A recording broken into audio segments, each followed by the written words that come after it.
C'est en Californie que l'on retrouve le peloton de la saison 2015 d'IndyCar sur l'Auto Club Speedway.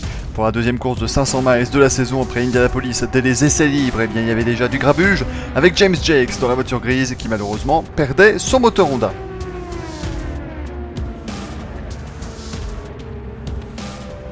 Le moteur du Britannique n'a pas pu être changé à temps et Jakes devra donc s'élancer depuis la dernière position sur la grille de départ, tout à fait à l'opposé de cet homme, Simon Pagenaud, qui décroche sa première pole position sur un ovale. Pagenaud devance son équipier Helio Castroneves, prouvant ainsi une nouvelle fois la domination du team Penske, mais c'est Marc Andretti sur une Honda qui est en troisième position. It's fantastic. It's great for the 22 crew. It's a new team that we're building at Team Penske, and it's great for the guys. I mean, you never get a pole position on Super Speedway without a perfect preparation, and that's what they gave me. Penske truck Chevy car was really fast today, and we got the pole. So it's a relief because they've been working so hard. I'm really happy for them.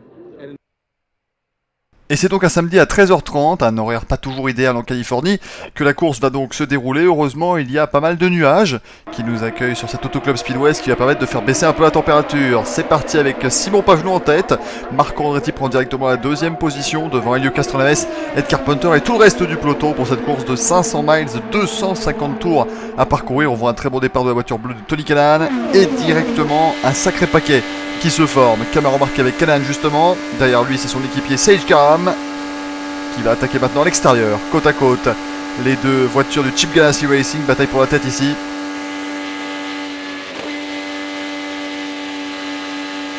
Et Sage Graham qui va pouvoir mener ses premiers tours. Le jeune rookie de Pennsylvanie qui prend la tête ici pour le Chip Ganassi Racing. Et derrière la bagarre, maintenant devant plutôt, puisqu'on a encore avancé de quelques tours. Helio Castroneves en tête et ensuite, regardez, Briscoe, Dixon et Rahal à l'extérieur, côte à côte, 3 de front. Et ils tiennent les deux, ils tiennent à l'extérieur. Oh, c'est très limite, ça manque de se toucher. Dixon qui a dû ralentir. Attention parce que Rahal va directement revenir sur la voiture de Ryan Briscoe. On a Montoya derrière, Takuma Sato, un début de course complètement fou. On est encore dans la première moitié de l'épreuve ici, qui a remarqué avec Graham Rahal. Regardez le Castroneves qui lève le bras et qui se demande ce qu'il fait. Graham Rahal, il le prend pour un fou.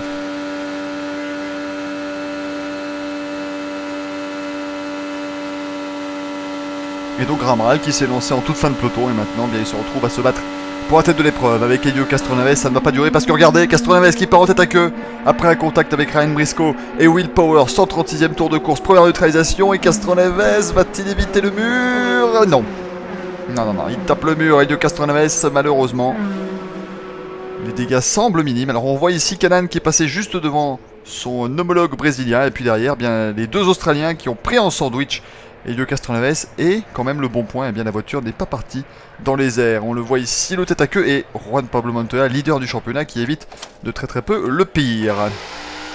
On change les ailerons pour Castroneves et il va repartir malheureusement. Quelques tours après, il devra abandonner, la suspension étant touchée.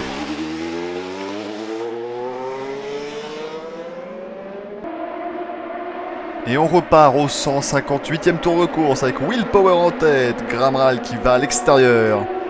Côte à côte dans le premier virage. Et on voit qu'il rentre à plus de 210 miles à l'heure déjà, hein, une capacité d'accélération assez folle pour ces voitures. Ils sont toujours côte à côte avec derrière Juan Pablo Montoya, Tony Kanaan et puis tous les autres. Caméra embarquée ici avec Ed Carpenter.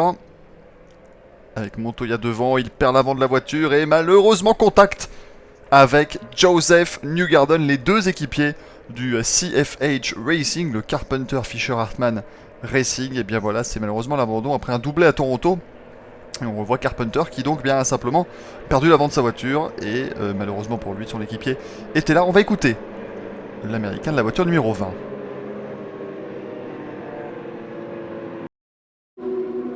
Just an unfortunate accident. I had gone racing some guys, went down to the second lane, got understeer, started pushing up the track. You know, I didn't know anyone was there.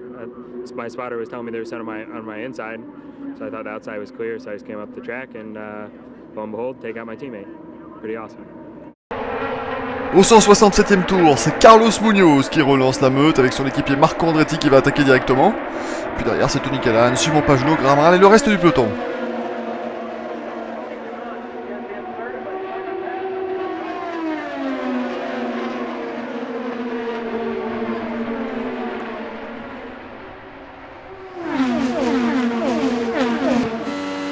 retrouve désormais Graham Rahal en caméra embarquée. Regardez Takuma Sato. Takuma Sato qui en passe deux d'un coup.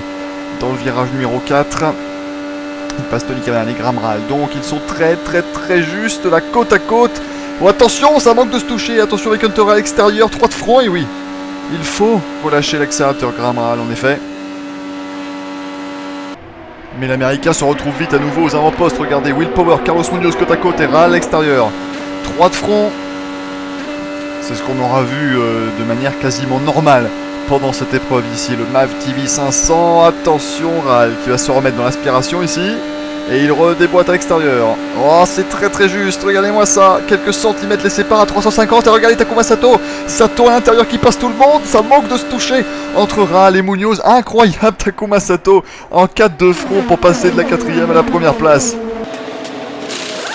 Et on reprend un peu nos esprits ici avec une salve d'arrêt sous drapeau vert. Graham Rahal, 4 pneus, l'essence. Oh, attention, on remet le ravitailleur. Oh, il est parti. Il est parti avec Graham Rahal. Ça aurait pu être dramatique. Et il a encore un bout ici du ravitailleur en essence qui est attaché à la voiture. Grossière erreur là de la part du ravitailleur. On va les revoir en caméra embarquée. Il y a eu un souci de communication visiblement parce que regardez, il va enlever voilà le tuyau et il va le remettre alors que Graham Rahal repart. Finalement, une pénalité pourrait venir après la course, pas pendant, mais en tout cas ça déploiera une nouvelle intervention de la voiture de sécurité. C'est à Marco Andretti qui revient à la charge au 199e tour de relancer l'épreuve.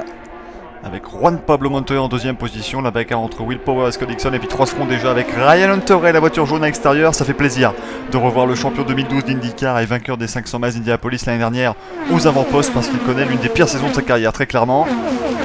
Et regardez, 4 de front. Derrière un 3 de front, c'est assez compliqué à suivre ici. Regardez-moi ça, ce paquet incroyable, Tony Kanaan qui va passer 5 voitures avant même le premier virage, formidable, alors que c'est Hunter Ray qui a pris la tête de l'épreuve. Incroyable, Power deuxième et on a Kanaan, Montoya, Andretti, Briscoe, enfin on a tout le monde globalement là qui se bat aux avant-postes ici à Fontana en Californie, l'Auto Club Speedway, CH Karam également la voiture rouge et blanche. Tony Kanaan qui va attaquer à l'intérieur. Et drapeau jaune.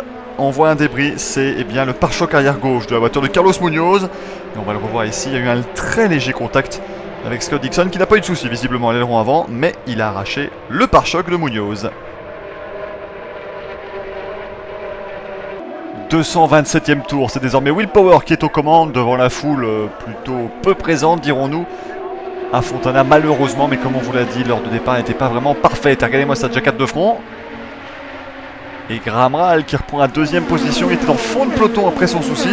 Et bien le voici maintenant à nouveau en deuxième place et tout le monde protège l'intérieur. On sait que c'est là que la vitesse se trouve. Rahal à l'extérieur, Kanaan qui va tenter la même chose. On a Andretti, on a Montoya, on a Pagenaud, on a tout le monde. 3 de front pour la tête avec Briscoe à l'intérieur maintenant. Will Power au milieu, Tony Kanaan à l'extérieur. Attention à CH Karam qui a soulevé un petit peu de poussière. Oh bah allez, il va bien tenter un 4 de front. Voilà, 4 de front, Graham Rahal à l'extérieur. Il n'y a plus de place ici clairement. Avec Montoya qui est à l'intérieur du circuit et toujours Ryan Briscoe en tête. Et regardez, 4 de front, il n'y a pas de place, mais si, Takuma Sato va tenter le 5 de front, mais c'est très limite. Il va carrément sur ce qu'on appelle l'apron, c'est-à-dire la partie beaucoup plus plate du circuit. Attention parce que Power et Kanaan étaient très proches du contact.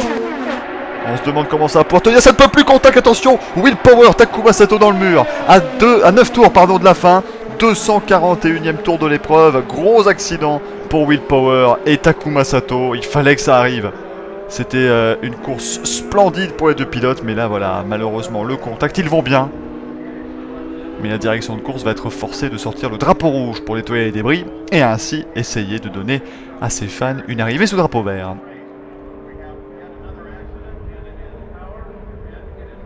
Et on va voir au ralenti, regardez, Sato qui est au milieu, il va perdre l'arrière de la voiture, il la sauve déjà assez miraculeusement, mais ensuite, eh bien, Power descend, Dixon remonte, contact, et ça a fait un petit peu balle de ping-pong là. Et gros choc sur un mur qui n'est pas protégé par un fameux mur Safer, les Safer Walls. Et dans une ligne droite, c'est assez peu commun de voir un accident comme ça. Caméra embarquée avec Juan Pablo Montoya qui va encore une fois passer pas loin du désastre ici. Le leader du championnat, qui tient bon pour l'instant dans le top 5. Et Will Power était particulièrement furieux après l'épreuve par rapport à ce style de course qu'il a comparé à celle de Las Vegas en 2011. Et vous le voyez, on est resté quelques minutes sous drapeau rouge. Marco Andretti s'arrête au stand juste avant la relance. Il va tenter de dépasser tout le monde à l'extérieur avec ses pneus neufs. C'est reparti, drapeau vert à 4 tours de la fin. Graham Rahal en tête, Ryan Briscoe en deuxième position qui tente directement à l'extérieur. Tony Kanaan qui est derrière en troisième place. Scott Dixon à l'extérieur. Et regardez Juan Pablo Montoya, leader du championnat, à l'intérieur. Il peut évidemment faire une très très belle opération avec l'abandon de Will Power. Oh, attention, on a vu Graham Rahal bloquer assez fortement à l'intérieur dans la ligne droite arrière. Et on a vu une voiture grise, c'est James Jakes dans la voiture grise, lui qui partait en dernière position. Mais attention ici, le drapeau blanc attaché dernier tour, gros contact. Oh, Briscoe qui s'envole, gros crash pour Ryan Briscoe qui a eu un contact avec Ryan Hunter-Reay et la voiture s'est tout simplement envolée avant de venir percuter très très violemment l'herbe. Oh, l'énorme crash pour terminer l'épreuve, mais heureusement les deux pilotes n'ont rien. Il fait signe avec ses 2 pouces levés là, Ryan Briscoe, mais je pense qu'il n'y croit pas trop au fait qu'il se retrouve ok ici. Et on va revoir en caméra embarquée, il n'y avait simplement plus de place pour Ryan Hunter-Reay, le contact avec Briscoe et la voiture qui s'envole avant de venir percuter très très très violemment l'herbe. Mais heureusement donc, comme je vous l'ai dit, il va bien Ryan Briscoe, tout comme Ryan Hunter-Reay. Et avec tout cela, eh bien, c'est Graham Rahal qui va s'imposer pour la première fois depuis 125 courses. Il avait gagné à son premier départ en IndyCar en 2008 à Saint-Pétersbourg. Et bien le voici qui gagne à ce qui est pour l'instant son dernier départ en IndyCar à Fontana avant la course du Milwaukee Mile dans 2 semaines. Mais terrible accident pour Ryan Briscoe et malheureusement on s'y attendait un tout petit peu avec ce genre de course en paquet. Heureusement tout le monde s'en sort sans blessure après 500 miles qui auront été extrêmement excitants pour les fans, mais auront posé pas mal de questions pour les différents pilotes. Et on va notamment bien écouter le vainqueur, Graham Rahal, mais également Tony Kanaan, qui faisait partie du clan de ceux qui trouvaient que la course était peut-être un tout petit peu trop folle. So it's great to be here today and get the win. And I feel like we fought hard today. You know, we had to put ourselves and take some chances at times, and other times be more conservative and, you know, really be wise about who we were racing around and how we were racing against them. And so that's what I think feels the best, frankly, is to pull it out here. And I mean, it's like my second home now, so, you know, it's good to get my first 500 miler, my first oval win here. It was a long day, close race, and a lot of crazy things out there, but you know, second place is not bad. That's pretty much it. It was really close. It was a pack racing, which we're been trying to avoid, but there's nothing we can do. I think we made a decision to race with the level of downforce that we had, and nobody would know. So it's hard to guess. So. Sa victoire propulse Graham Rahal au 4e rang du championnat, un championnat toujours mené par Juan Pablo Montoya, avec désormais 46 points d'avance sur Will Power, contraint donc à l'abandon. Il reste maintenant 5 courses et la prochaine c'est dans 2 semaines sur le Milwaukee Mile. A bientôt.